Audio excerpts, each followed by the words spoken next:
Assalamu alaikum to everyone guys, this is Abir Hassan, welcome to my channel, welcome to another video. আর আজকের ভিডিওতে আমরা সবাই যাচ্ছি নিঝুম দ্বীপ, যেটা বাংলাদেশের অপর প্রান্তে নোয়াখালীতে অবস্থিত।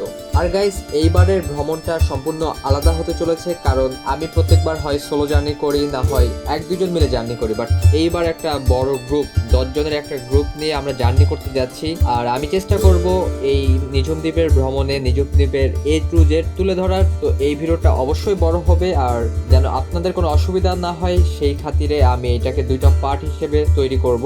আর আমরা প্রথম পার্টে কিভাবে আমরা ঢাকা থেকে নিঝুম দ্বীপ যাব, নিঝুম দ্বীপের হাতিয়া এবং নিঝুম দ্বীপের আশেপাশে ঘুরবো। তো আশা করি সকলের কাছে ভিডিওটি ভালো লাগবে, আর ভিডিওটি ভালো লাগলে অবশ্যই একটা লাইক করবেন, কমেন্ট করবেন, শেয়ার করবেন, আর আমার চ্যানেলটি সাবস্ক্রাইব করে অবশ্যই পাশে থাকবেন। তো আর কথা না বেরিয়ে আজকে ভিডিও শুরু করা যায়।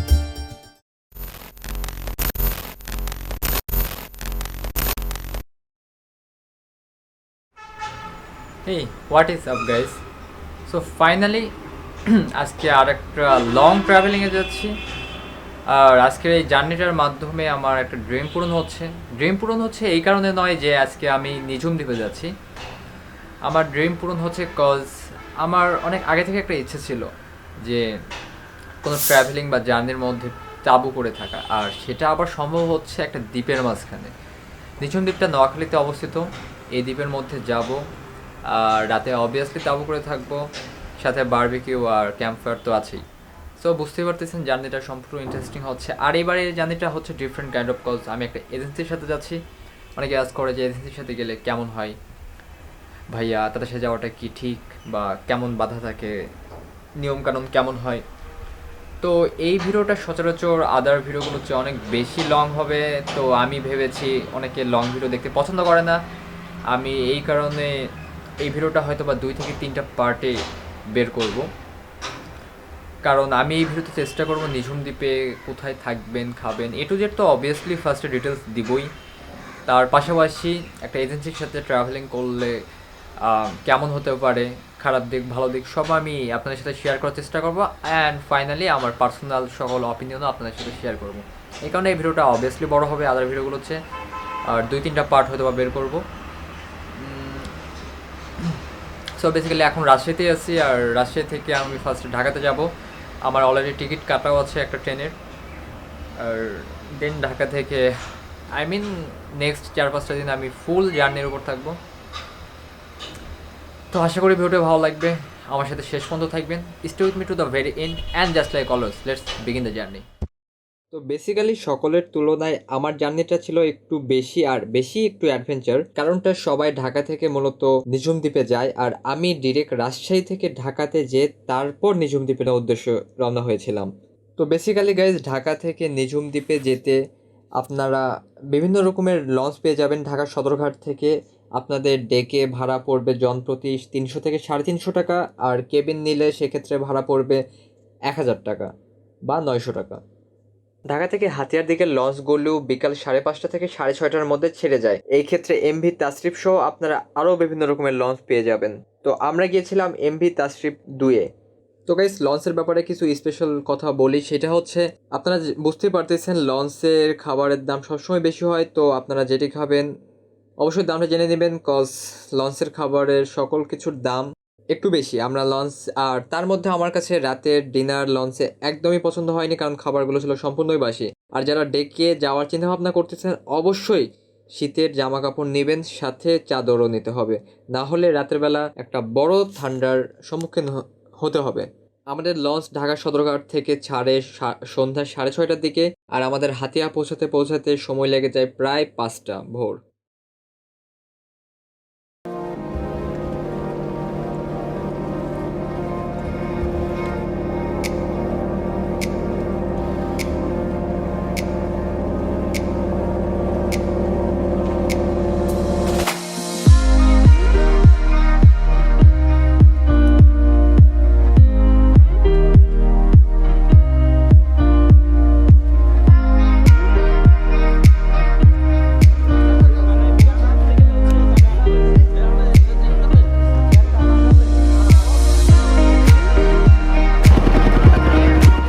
থেকে আমরা হাতিয়া পৌঁছে যাই, আর লঞ্চ হাতিয়ার সদরঘাটের একটু আগে থেমে যায়। আর তারপর ট্রলার আসে আমাদের সবাইকে আমাদের লঞ্চ থেকে নিয়ে হাতিয়া ঘাটে পৌঁছানোর জন্য।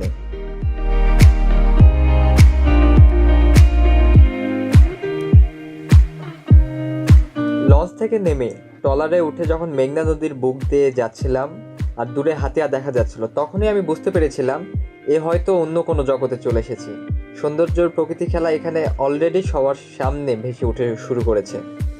সবচেয়ে মজার বিষয় আমার জন্য যেটা ছিল সেটা হচ্ছে বাংলাদেশের 3টা বড় নদী এই জার্নির মাধ্যমে আমার কমপ্লিট করা হলো। এর আগে পদ্মা আর যমুনা অলরেডি কমপ্লিট করা ছিল, এইবার মেঘনার বুকে ভেসে ভেসে সেটাও কভার করা হয়ে গেল।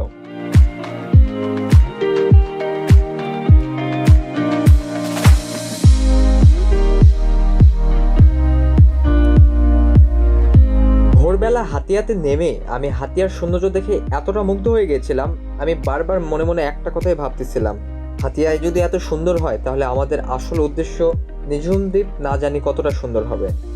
হাতিয়াতেও দেখার মতো অনেক কিছু আছে, কিন্তু আমাদের হাতে সময় ছিল অনেক অল্প।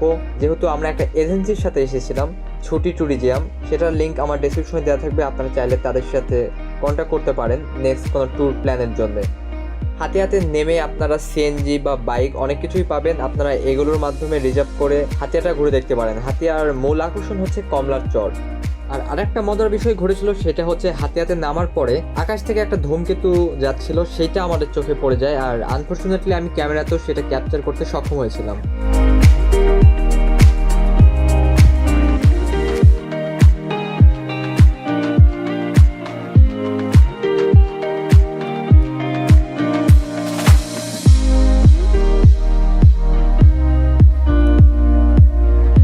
জার্নির আগে এইবার সময় আসলো সকালে একটা ব্রেকফাস্ট করে পেটটাকে হালকা ভরে নেওয়ার পালা।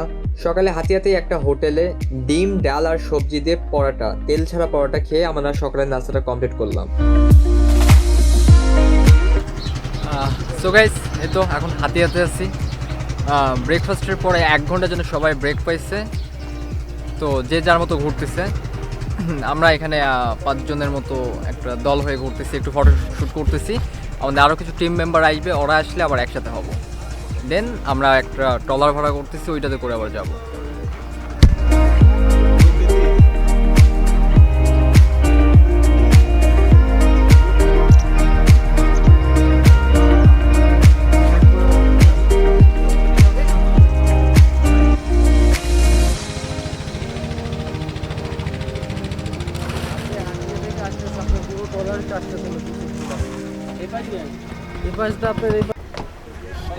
সো গাইস, এই বোটে করে এখন, এই ট্রলারে করে এখন আমরা নিঝুম দ্বীপের দিকে যাব। আমাদের কথা ছিল প্রায় 10 জন, 2 জন টাইম লেট করে ফেলছে, ওরা বোট মিস করবে। আমরা এই 7 জন মিলে এখন রওনা দেব।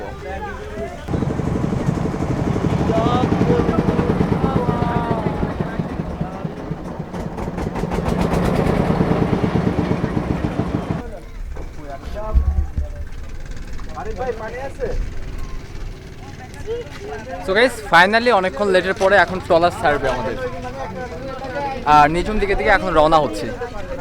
আমরা হাতিয়া থেকে একটা ট্রলার ভাড়া করেছিলাম, যেটা ছিল 2 দিনের একটা সফর। তো আমাদের কাছে ভাড়া নিয়েছিল 6000 টাকা।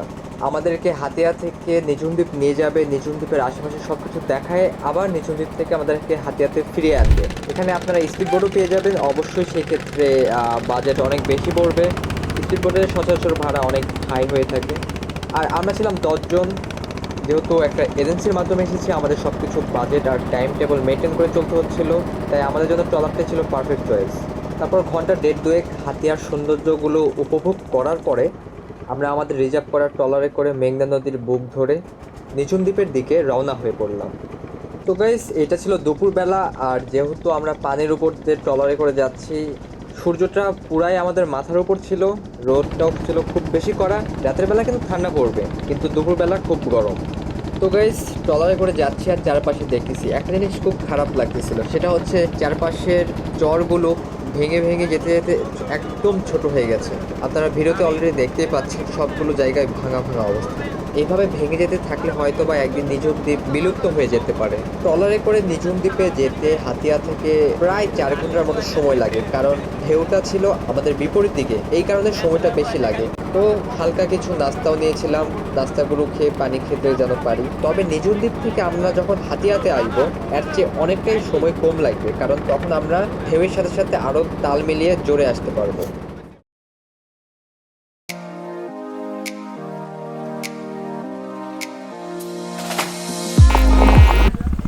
সো বেসিক্যালি নিঝুম দ্বীপ যেতে এখন অনেক দেরি, জাস্ট একটা সিম্পল ব্রেক নিয়েছি, এইটাই।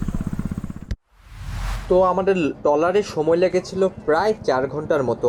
সবাই ছাউনির মধ্যে কিছুক্ষণ সময় রেস্ট করলেও আমি কখনোই ছাউনির মধ্যে যাইনি, যদিও খুব বেশি রোদ লাগতেছিল। তবে আমি চাচ্ছিলাম না চারপাশের প্রকৃতির একটা সৌন্দর্যকেও মিস করতে, তাই রোদে একটু কষ্ট হলেও প্রকৃতিকে দেখে নিজের কষ্টটাকে দূর করতে সক্ষম হচ্ছিলাম। আর ফাইনালি 4 ঘন্টার জার্নির পরে আমরা চলে আসলাম নিঝুম দ্বীপে। এইবার নিঝুম দ্বীপটা এক্সপ্লোর করার পালা। নিঝুম দ্বীপ পৌঁছানোর আগ মুহূর্তে যখন ম্যানগ্রোভ ফরেস্টের জায়গাটা শুরু হয়, দুই পাশে ম্যানগ্রোভ ফরেস্ট আর মাঝখান দিয়ে পানি। গাইস, বিশ্বাস করুন, সুন্দরবনের ফিলটা এখানে আপনারা অনায়াসে পেয়ে যাবেন। ইভেন আমার কাছে এক সময়ের জন্য মনে হয়েছে আমি কিন্তু আমি সুন্দরবনে পৌঁছে গেলাম।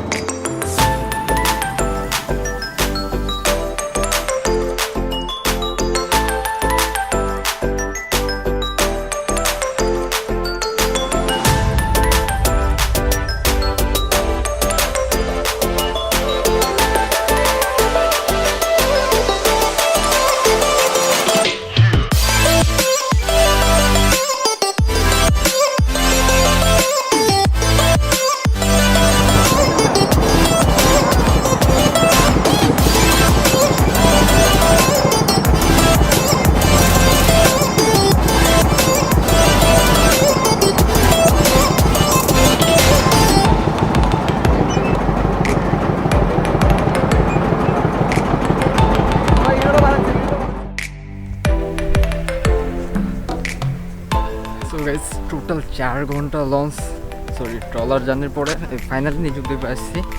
আর লাস্টে তো আমি অলরেডি ঘুমাই গিয়েছিলাম, দ্বীপে পৌঁছার একটু আগে ঘুমিয়ে গেছে। আর এই তো এখন ক্যাম্পিংয়ে দিতে যাচ্ছি, প্রায় 10-11 জন মিলে আছি। এখন ক্যাম্পে যাব, দেন হচ্ছে মেবি লাঞ্চ ছাড়বো, একটা গোসল দিয়ে ফ্রেশ হয়ে আবার বের হবো।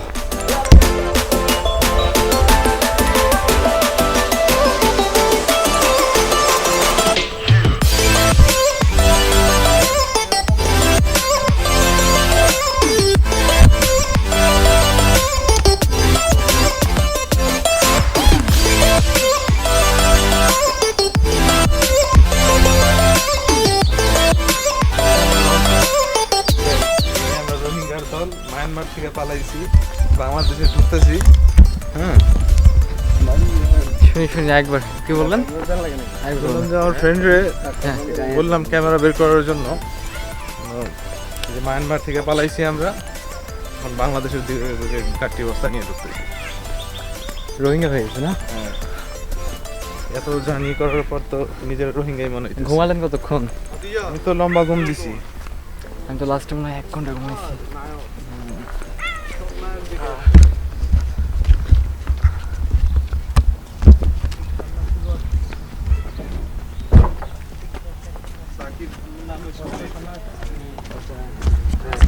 নিঝুম দ্বীপ আসলে আপনাদের জন্য এখানে হোটেলেরও সুব্যবস্থা রয়েছে, তবে আমাদের মেন টার্গেট ছিল তাঁবু করে থাকা।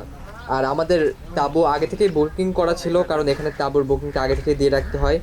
এক তাঁবুতে ভাড়া পড়ে 500 টাকা, আর একটা তাঁবুতে আপনারা 2 জন করে থাকতে পারবেন। তো আমরা নামার পরে আগে তাঁবুর দিকে যাচ্ছি, দেন ওখানে ব্যাগ টেক রেখে আমরা ফ্রেশ হয়ে লাঞ্চ করে নেব। আর গাইস, এই তো আপনারা ঘাটে নামার পরে একটু সামনে এগিয়ে আসলেই নিঝুম দ্বীপের এই ওয়াচ টাওয়ারটা পাবেন। এই ওয়াচ টাওয়ারে ওঠার পরে যে ভিউটা পাওয়া যায় ওটা এক অপরূপ দৃশ্য।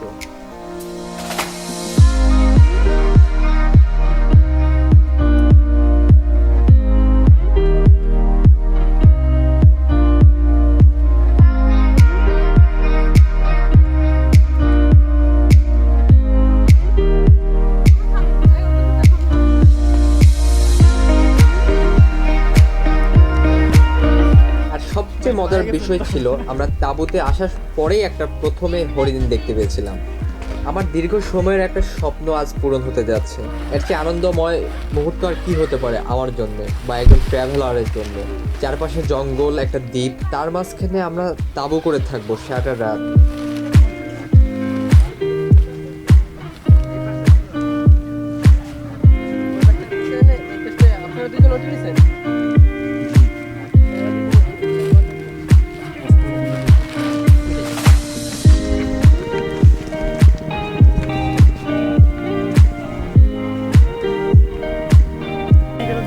তো গাইস এটা হচ্ছে ট্রেন, আজকে হোল নাইট এইটাতেই থাকবো রাতে।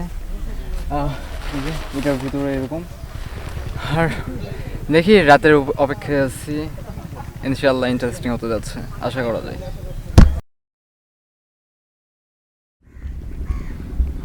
সো গাইস গত 1.5 দিন ধরে জার্নি করে এত বেশি টায়ার্ড ছিলাম। অলরেডি সবাই মিলে এই ক্যাম্পের পাশে একটা পুকুর আছে, ওখানে গোসল দিচ্ছি। আর এখন একটু ফ্রেশ হয়ে এই তো সবাই মিলে এখন লাঞ্চ করতে যাচ্ছি। তো একবারে লাঞ্চের ওখানে যাই দেখা হচ্ছে। খুব টায়ার্ড ছিলাম, তার কারণে সময় নষ্ট করিনি। আমরা ট্রেনে ব্যাগ রেখে গোসলটা দিয়েই লাঞ্চের জন্য চলে আসি। দুপুরে আমাদের লাঞ্চ ছিল আনলিমিটেড ভাত, হাঁসের মাংস আর ছিল চিংড়ি মাছ। চিংড়ি মাছগুলো মোটামুটি খুবই সুস্বাদু ছিল, আর হাঁসের মাংসর স্বাদটাও ছিল অসাধারণ। আমাদের হাতে লাঞ্চ করার সময়টা ছিল খুব কম, তাই আমরা লাঞ্চ করে আর দেরি করিনি। আমাদের রিজার্ভ করার ট্রলারে করে আমরা চৌধুরী খালের দিকে রওনা হয়ে পড়ি।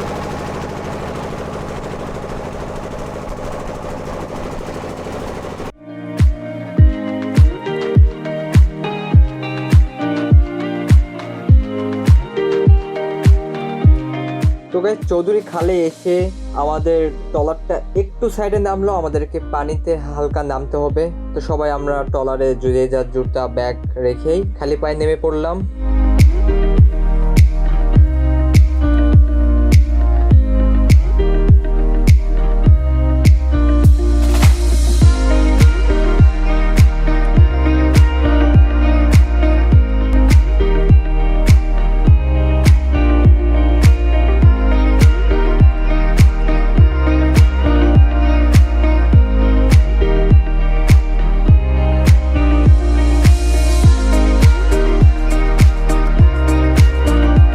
চৌধুরী খালে নামার পরে এখানকার দৃশ্যটা দেখে মনে হলো আমি যেন বাংলাদেশ ছেড়ে, এই পৃথিবী ছেড়ে অন্য কোনো এক দুনিয়ায় চলে এসেছি। আর এই জায়গাটা এতটা সুন্দর গাইস, আমার মনে হয় না আমি লাইফে এরকম জায়গা এর আগে দেখেছি। সো গাইস বেসিক্যালি এই তো দুপুরে লাঞ্চের পরে এখন আসি চৌধুরী খাল। আর মেন কথা হচ্ছে সব যারা টিমমেট আছে সবাই একটু আগে আগে চলে গেছে, আমি আর 1-2 জন পিছিয়ে পড়ছি। তো বেসিক্যালি এমন একটা জায়গা, মানে এখানে এসে না মনে হচ্ছে হারিয়ে যাই সিরিয়াসলি। এই জায়গাটা এত বেশি সুন্দর, মানে সম্পূর্ণ ফাঁকা, দূরবর্তী দেখা যাচ্ছে, কোনো কুল কিনারা দেখা যাচ্ছে না। আর জানি না এরপর আর কি সুন্দর জিনিস অপেক্ষা করতেছে আমার জন্যে আর আপনাদের জন্যে। তো আমার সাথে ভিডিওটি দেখতে থাকুন। আর নিঝুম দ্বীপ কেন এখানে বলা হয়, এই জায়গাটাই তার একটা জলজান্ত প্রমাণ। এখানে আসলেই মনে হয় আমি একাই রাজা, এটা আমার নিজের একমাত্র সাম্রাজ্য।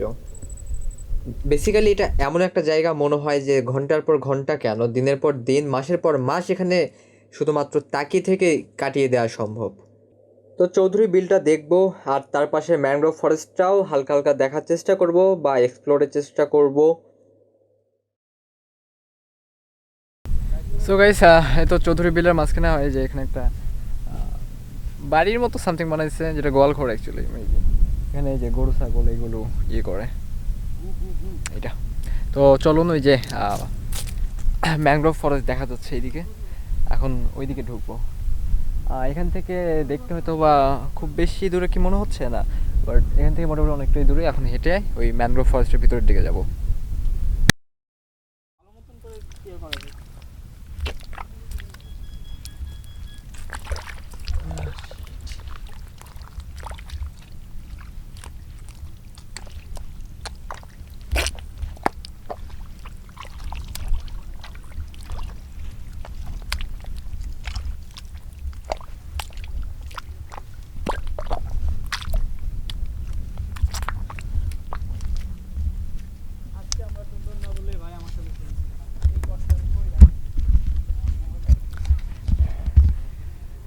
যে কাদা দেখা যাচ্ছে, গোটা পায়ে ভরে গেছে, ওই কাদাটা পার করে আসলাম এখন।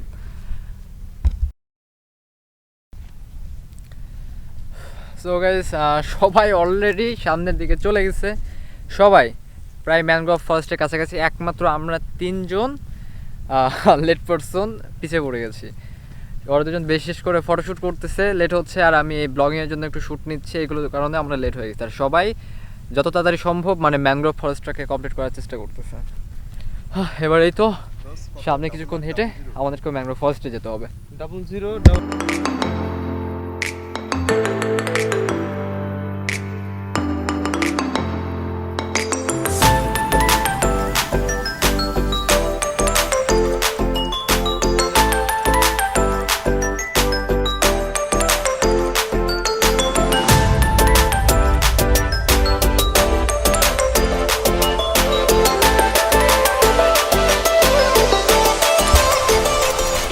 গাইস ফাইনালি ম্যানগ্রোভ ফরেস্টের ভিতরে ঢুকে গেছি। তো বিশাল একটা যুদ্ধ করে আমরা সবাই মিলে ঢুকলাম, যত সবাই ঢোকেনি, কারণ আমাদের অ্যাকচুয়ালি হাতে সময় কম, আমাদেরকে আবার ব্যাক করতে হবে, আমাদের দুপুরে লাঞ্চ করতে করতে লেট হয়ে গেছে, হাতে গোনা 2-3 জনে ঢুকছি। আর এই যে আমি বনের ভিতরে অভিজ্ঞতাটা হ্যাঁ হ্যাঁ অবশ্যই, আসলে ভিতরে যেটা দেখেছি মনে হচ্ছে যে আমি সুন্দরবন চলে এসেছি। আর জিনিস ছোট ছোট পাখি গাছের নিচে টুই টুই করে দৌড়াদৌড়ি করছে। আর যত ভিতরে যাচ্ছি বন তত গভীর হচ্ছে, যাওয়াটা খুব কঠিন হয়ে যাচ্ছিল। এই পর্যন্ত যে এসেছেন খুব মনে হচ্ছে যে ভেরি ইজি, বাট আপনি যত ভিতরে যাবেন খুবই কঠিন, এবং তত মনে হবে যে গহীন থেকে গহীন, এবং নর্মালি আপনার লাঠি ছাড়া ঢুকতেই পারবেন না। আর একটু ভিতরে গেলে ছুরি নিয়ে ঢুকতে হবে, গাছ কেটে কেটে ঢুকতে হবে। তো ভাই হরিণ দেখতে পেলেন? না, হরিণ আসলে আমি যে পরিমাণ শব্দ করেছি, এত শব্দ করলে হরিণ থাকার সম্ভাবনা নাই বললেই চলে।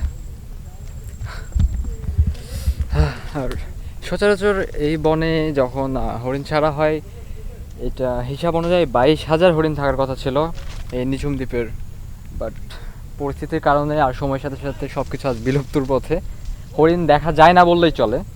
তবে আমি ভিডিওতে দেখাইছিলাম আমার তাঁবুর ওখানে একটা হরিণ ছিল, যেটা অবশ্য পোষা হরিণ। তো ফাইনালি ম্যানগ্রোভ ফরেস্টের পাশে আমরা একটা মহিষের পাল দেখতে পেলাম, অনেকগুলো মহিষ ছুটে চলেছিল। ও আরেকটা কথা গাইজ বলে রাখি, সেটা হচ্ছে নিঝুম দ্বীপের কিছু রেয়ার খাবারের কথা বা স্পেশাল খাবারের কথা। ফার্স্ট অফ অল হচ্ছে এখানে মহিষের দুধ খুবই বিখ্যাত। মহিষের দুধ আপনার সচরাচর খুব বেশি পাওয়ার সম্ভাবনা কম থাকে, হয়তো বা গোয়ালের সাথে আগে থেকে কথা বললে তারা ব্যবস্থা করে দিতে পারে। তবে আপনারা যারা এখানে আসবেন অবশ্যই মহিষের দুধের দইটা ট্রাই করবেন, একটা বেস্ট। আমরা নর্মাল যেই দইগুলো খাই সেই দইয়ের চেয়ে এটা সম্পূর্ণই আলাদা।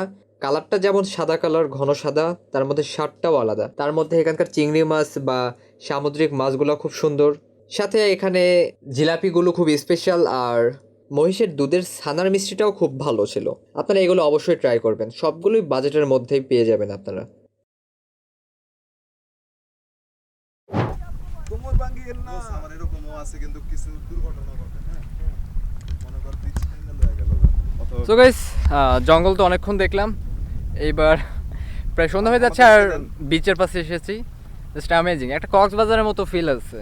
তবে বেনিফিটটা এখানেই আমার কাছে ভালো লেগেছে যে এখানে সম্পূর্ণ ফাঁকা। কক্সবাজার এই ফাঁকাটা আসলে পাওয়ারটা রেয়ার বলা যায়, রেয়ার বললেও ভুল হবে, আমি আজ পর্যন্ত কোনো কক্সবাজার ফাঁকা দেখিনি, তাও এরকম সূর্য ডুবতেছে এরকম মোমেন্টে, ইটস জাস্ট অ্যামেজিং।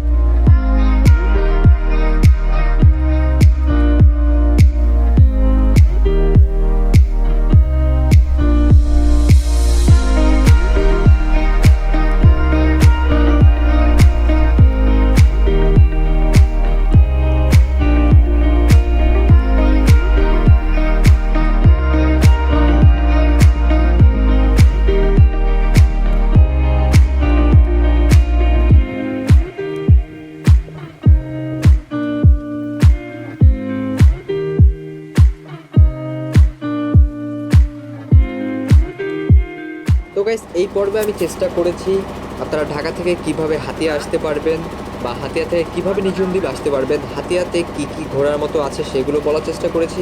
আর নিঝুম দ্বীপের চৌধুরী খাল, ম্যানগ্রোভ ফরেস্টটাও দেখানোর চেষ্টা করা হয়েছে। কি খাবার এখানকার স্পেশাল সেগুলোও বলেছি, বাজেটও মোটামুটি বলার চেষ্টা করেছি। তো এখন সন্ধ্যা হয়ে এসেছে, আমরা সবাই ক্যাম্পে ফিরে যাব। ক্যাম্পে ফিরে যাওয়ার পরে আমরা সেখানে ক্যাম্প ফায়ার করব, বারবিকিউ করব, রাতের আমাদের ট্রেনগুলো কেমন লাগে, এমনকি আমরা ঘুম থেকে উঠে পরের দিন কি কি করব সেগুলো দেখানো হবে। তো অবশ্যই আপনারা পরের ভিডিওটি দেখার চেষ্টা করবেন। তো আমি এই ভিডিওতে যতটা রেসপন্স পাবো আমি নেক্সট ভিডিও তত তাড়াতাড়ি আপলোড করব। তো অবশ্যই এই ভিডিওতে বেশি বেশি করে লাইক করবেন, কমেন্ট করবেন, আর সকলের সাথে শেয়ার করে আমার চ্যানেলটি অবশ্যই সাবস্ক্রাইব করে পাশে থাকবেন। দেখা হচ্ছে খুব শীঘ্রই নেক্সট ভিডিওতে। Until then take care, bye by.